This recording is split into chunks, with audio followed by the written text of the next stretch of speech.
The Silent Stalkers. Last month, I made a choice I might forever regret. Restless and eager for solitude, I decided to try running late at night. It was just me, my headphones blaring, and the soft stillness of the empty park. At first, it offered exactly the kind of peace I sought. The trees swayed gently in the breeze, shadows danced across the dimly lit paths, and the world felt beautifully dormant. But then, something felt off. My strides slowed slightly as my eyes caught sight of a man on a bench. His head hung low, his face obscured by shadow. I shook it off. He's probably just a homeless guy, nothing to be afraid of, I thought. Pushing the unease aside, I settled back into my pace. As I rounded for my second lap, a cold shiver ran up my spine. The bench where the man had been sitting, it was empty now. My stomach tightened as my eyes scanned the shadows, desperate to find him. He wasn't far, standing now. Erect, motionless, his gaze boring into me. I wasn't sure why, but I couldn't look away from him. His stare stripped me of the safety of distance. The shadows cloaked his face, but I felt the weight of his eyes piercing mine, unblinking, rooted to me like I was prey. My unease deepened, but I forced myself to focus on the path ahead, trying to maintain my pace as if I hadn't noticed him move. But as I passed him, something made me glance to my left. That's when I saw it. A shadow behind a tree, elongated and out of place. Another figure. I couldn't make out their features, only the faint glint of eyes catching the pale light that seeped through the murky darkness. Every instinct screamed run, but I kept jogging, my pulse hammering with the unnatural rhythm of fear. I couldn't stay on the main path, it felt too exposed, too vulnerable. Without thinking, I veered down a side path, far narrower and darker. My breath came fast now, shallow and erratic. The air seemed heavier here, pressing down on me like the grip of unseen hands.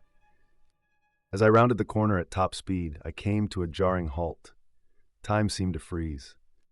There they were, three figures now, standing side by side in the center of the path, unmoving, watching. They didn't wave. They didn't say a word. They just stood, silent and unnerving, their outlines shrouded in the inky blackness of the trees. My body betrayed me then. My legs trembled, refusing to move, my breath catching painfully in my chest. The faint rustle of leaves somewhere in the distance was the only sound, accentuating the oppressive silence that wrapped around us. Then one of them tilted their head, slowly, unnaturally, like a predator sizing up wounded prey. It was enough to snap my paralysis. I turned sharply, sprinting back the way I had come. The air was thick, heavy with menace, clawing at my lungs as I ran. Every beat of my heart thundered in my ears, but not loud enough to drown out the sound. Footsteps. Behind me. Light at first, but gaining speed, chasing, relentless. I didn't dare look back. My focus tunneled to one singular goal, the streetlights up ahead. Their soft glow was a beacon of hope, civilization, something safe, if I could just reach them. The path seemed to stretch endlessly. The shadows seemed to pull at me, trying to drag me down into the suffocating void. My strides faltered, exhaustion seeping in, but I forced myself to keep going. As I finally stumbled toward the safety of the streetlights, I could feel it. The heavy presence just behind me. A chill that clung to my neck, a breath that wasn't mine. Tears blurred my vision, but I refused to stop. And then I was there, bathed in the yellow light of the street lamps.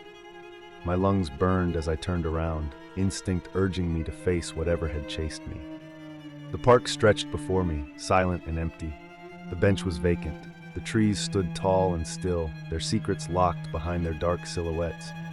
My pursuers, those dreadful, silent figures, were gone, swallowed by the night as if they had never been real. I stood there, panting and trembling, trying to convince myself it was over, that it had been a trick of the shadows or my overactive imagination. But deep down, I knew better. The peace I had once sought in that park was twisted now, defiled by the dark presence I couldn't explain. And though the figures were gone, their memory lingered, like a shadow forever etched into my mind. I don't run at night anymore. The thought alone is enough to make my hands shake. Whatever was in that park, silent, watching, unnerving, I know it's still out there. And next time, I might not be fast enough.